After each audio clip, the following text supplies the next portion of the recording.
Do you want to talk about somebody on the sauce? When you look at Mark Kerr in his heyday, Oh, like, holy my goodness. Captain America. Look at that's me interviewing him. I was with you, Bubba. Size that mother. We went to that fight. He's natural, dude. Yeah, on that. Well, 15 Rock minute, lost 15 a minute. lot of weight. He lost a lot of weight. Have you seen him now? Yeah. He's slimmed down. I bet getting that big probably felt like shit. Yes. Well, someone was like, "Hey, your heart's gonna explode, right?" And Yeah. number two, You're gotta 50 and You're, your heart's you're gonna 50. explode. Your heart's working Yeah. overtime. You know, one of the things you called me about later was your heart, and Yes. you got a bit of a scare. You want to talk about what that was? He was on a Men's Health interview, and he talks about how his #1 priority is longevity now. The Rock? Yeah, and I'm like, dude, like everything you're doing is like the hyper opposite of that.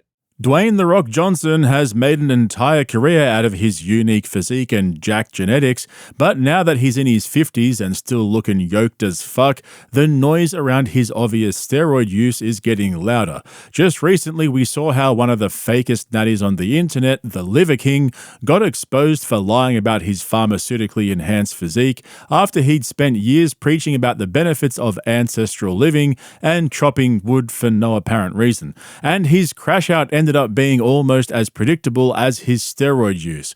But now we've seen some cracks starting to appear in our favorite Hollywood fake natty's perfectly sculpted image as he tries to reinvent himself by moving away from blockbuster action movies into making independent action movies. Yeah, no, that doesn't sound right. Isn't this just the same thing, just with better scripts and deeper characters?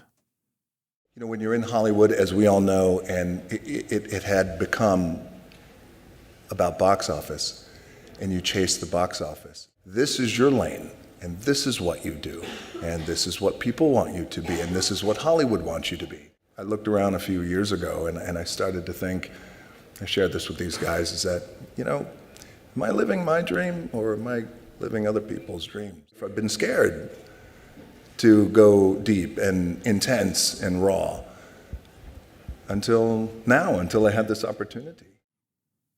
Okay, so if you haven't heard and you've been living under a rock, Dwayne Johnson's latest movie is a biopic about amateur wrestler turned UFC fighter Mark Kerr, who was controversial due to his obvious steroid use.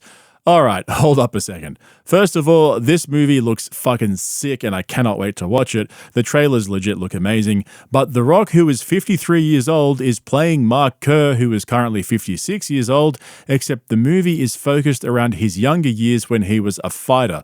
That's almost as bad as having a 61-year-old playing a Formula One driver or the 35-year-old high schoolers in Greece. And look, I personally think this is a good move for him. He's been playing the same wooden characters and movies made for 14-year-old boys for the last 20 years, so it's good to see him moving on from that now. But was this new movie seriously the best he could come up with? I mean, let's be honest, it's not that much of a change, right? Think about when the late, great James Gandolfini wanted to move on from The Sopranos, so he did that romantic comedy with Elaine from Seinfeld, or how Steve Carell got sick of doing cringy comedies and moved into drama movies. I feel like The Rock moving on from The Fast and the Furious to do a movie where his physique is still the centerpiece of the movie isn't really the transformation he thinks it is. Here's the thing though, the whole controversy around The Rock losing over 60 pounds recently is kinda confusing. People are speculating that the reason for his sudden weight loss is due to a health scare where his doctors told him that he needs to slow down on the juice, he's too big now and he's putting pressure on his heart and organs, and so he needs to reduce his size, which obviously means reducing his muscle mass. Even though we don't have access to his health records, I think this is probably closer to the truth than he's willing to let on. But I'll come back to that shortly because, like I just said, there seems to be some confusion about whether he lost weight for the role or whether he lost it after he'd finished filming. Do you want to talk about somebody on the sauce? When you look at Mark Kerr in his heyday, Oh, like, holy my goodness. Captain America, besides Randy. I was there He was like when 285. I was there when Shredded. Kerr He wrestled at 188 in college, senior year, I believe, and he was 260. And then he was like, this is gay. Look at that's me interviewing him. I was with you, Bubba. Size that mother. We went to that fight, and we talked to him afterwards. How about The Rock had to get on more steroids to play him in a biopic? That's how big Mark Kerr was. They're like, hey, yeah. hey, If you Rock, want it we to need be you to play Mark legit. Kerr. We need you to get him on more steroids. He's natural, dude. Yeah, on that. Well, 15 Rock minute, lost 15 a minute. lot of weight. He lost a lot of weight. Have you seen him now? Yeah. He's slimmed down. I bet getting that big probably felt like shit. Well, someone was like, "Hey, your heart's gonna explode, right?" And Yeah. number two, You're got 50 and You're your heart's you're gonna 50. explode. Your heart's working Yeah. overtime, and you don't have the forged internals anymore. So the truth is that The Rock had to put on 30 pounds for his role in The Smashing Machine, which is fucking wild when you think about it, but that's what makes me think he had a health scare and his doctors told him to ease up on the gear. The thing is though, with guys like him, I don't think people appreciate just how micromanaged every aspect of his public image is. He would literally have a social media and publicist team working around the clock managing his public profile to ensure he's putting out the politically correct message and not hurting his brand, like we saw when he turned against Joe Rogan during the whole N-word controversy, but then happily went on his podcast a couple of years later, where they would both sit there sniffing each other's farts for 3 hours. And you guessed it, no mention of his steroid or PED use from tall and funny scientist Joe Rogan, even though it was the most obvious question. Does The Rock say he's clean? He has implied it pretty heavily, but he also doesn't end up in scenarios where he gets asked point blank. The Rock should come clean right now. He should make a video in response to the Liver King video. I need to talk to you because The Rock's been lying. There's not a f***ing chance in hell he's clean. No. Not a chance in hell. As big as The Rock is at 50. That was from the episode with Derek, More Plates, More Dates, which came out just under 12 months before The Rock appeared on JRE for the first time at the end of 2023. But I get it. Joe doesn't like to push back. The thing that gets me about this whole situation, though, is the hypocrisy and the lies. The Rock is one of the biggest influencer actors in the world, regularly topping the earnings charts over multiple years, positioning himself as a role model for guys to help them take better care of themselves and live healthier lives. Except nothing could be further from the truth. He was on a Men's Health interview and he talks about how his number one priority is longevity now.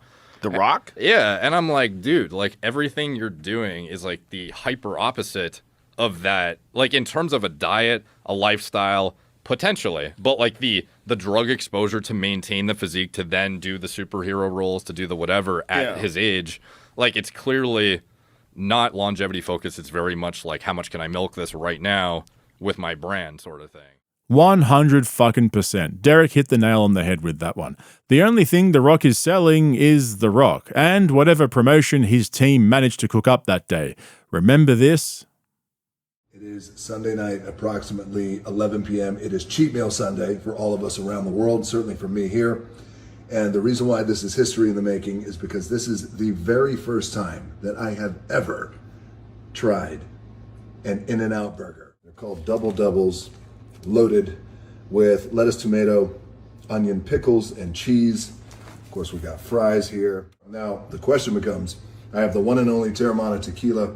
What is gonna pair best with, you know what? I'm the founder of Terramana, so fuck it. We make up the rules. So I'm gonna go with Blanco and Reposado. Here we go, ladies and gentlemen.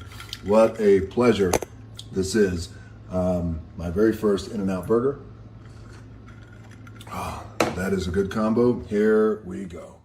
Yeah, you thought Tom Segura and Bert Kreischer were bad. Bro made up a complete lie just to plug his alcohol brand. Dwayne Johnson is peak influencer cringe, and the amount of damage he's done to his body just to keep the cash cow going is crazy. So what kind of stuff do you think someone would take to achieve that sort of physique? I don't think it's very dissimilar from what, like Liver King, everything he's doing is pharmacy derived and prescribed. Like I would imagine The Rock is not touching stuff like Trenbolone. That's, you know, like an underground product that is not going to have like pharmaceutical standards for its production. And it's just not like a safe compound. Not that any of them are safe. And what are the risks when someone, especially when someone's like 50 and you're doing that? Like what are the risks? Significant like heart enlargement and like impeding the actual function of the cardiovascular system in general, kidney stress, depending on if you're using oral steroids or not, liver toxicity, neurodegeneration is going to be accelerated from high doses of androgens. Like across the board, it's just like broad spectrum, terrible for you. Above HRT. So you can imagine that after 30 odd years of juicing to maintain an abnormal amount of muscle mass, like most juice heads, it ends up coming to bite you in the ass eventually. And think back to when I was talking about how highly managed and curated The Rock's public image is. Well, a couple of months ago, for some random reason, he decided to do an episode of his personal doctor's podcast to go through his struggles with health and well-being over the years. When I was watching this, I couldn't help but think to myself how convenient the timing was for him to do an interview like this right before the fake natty controversy was about to blow up again. So probably going on a couple of years now, and I was having some gut issues. And at that time, you and I didn't know each other. He said, hey, we're going to do a deep dive with your blood panel, and we're going to do a stool test, and we're going to do all these tests, and we're going to find out what's going on. What we found was, rather than just sort of like giving you symptomatic treatment, we dug into the why. And we found out that you had taken an antibiotic for something you had. Two. Remember that? Two rounds of antibiotics. Yeah. Yes, that's right. And then your gut changed. But regular doctors don't pay much attention to that. And to the detective work of taking your history, finding out, oh, that's what was the moment when things changed. Yes. We're able to go, well, that means you probably killed off the good guys in your gut. That's right. You know, one of the things you called me about later was your heart. And yes, you got a bit of a scare. You want to talk about what that was and how we ended up figuring out what was going on? And I had a complete cardiovascular workup and everything looked great. Thank God, knock on wood. And then there was what looked to be some stuff inside the, like a buildup of like what they thought was plaque. What they thought was plaque in the circumflex valve. In the artery, in the artery, right? We got the scan done. You sent it to your guy, and then it came back, and it looks great. It is just an anatomical thing that's happening back there. It's not buildup at all. His valves look great. Come back in 3 years. That's right, guys. Nothing to see here. Everything is great. In fact, things are actually perfect. You know, we did a deeper panel of your cardiovascular risk factors, and we looked at things like ApoB, which is now being declared as this sort of the best biomarker for your heart. You know, blood sugar and insulin, which nobody really looks at, and your insulin resistance score, which was perfect. You didn't really have any of the risk factors. Your inflammation level was super low. So here you are about to start a drug for a problem that you maybe had or maybe didn't have that they were concerned about, that you would have had to take for the rest of your life, that you didn't need. Now, don't get me wrong, like I said earlier, I'm pretty psyched to see the Smashing Machine. The teasers look good, and it definitely seems like a deeper character than he's used to playing in all the franchise movies he's made over the years. But I'm so sick and tired of all these fucking influencers who spend thousands of dollars a month on gear and trainers and doctors and private chefs preaching about ice baths and saunas, getting enough vitamin D, meditation, and all the other shit they won't shut up about. Except they conveniently forget to mention the main ingredient in their success: anabolic steroids. I guarantee you that guys like The Rock wouldn't be able to get out of bed in the morning without taking all of that shit. But the message they put out there is, no pain, no gain. You gotta focus. No excuses. Blah, blah, blah. Actually, you know what? Shane Gillis does a much better job at explaining this. I've been taking shots at The Rock, dude. You think you could beat up The Rock up, dude. I'm sick of him. Wait, why are you sick of him?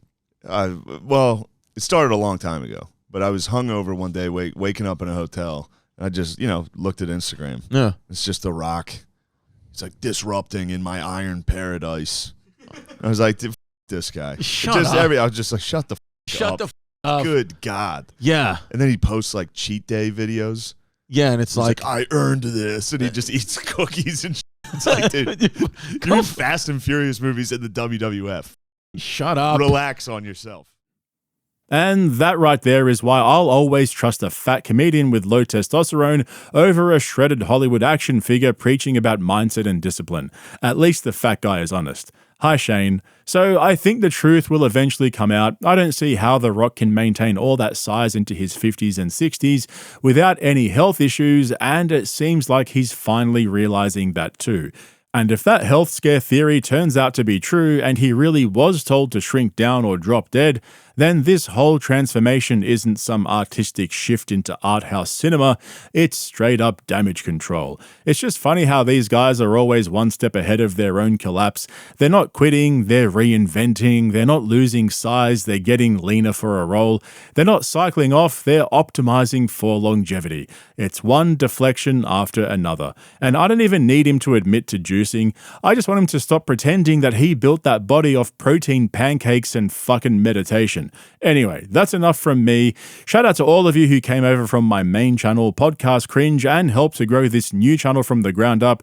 You guys are the best. And if you haven't already, hit that subscribe button and like the video to support the channel. Thanks for watching, guys. I'll catch you in the next one.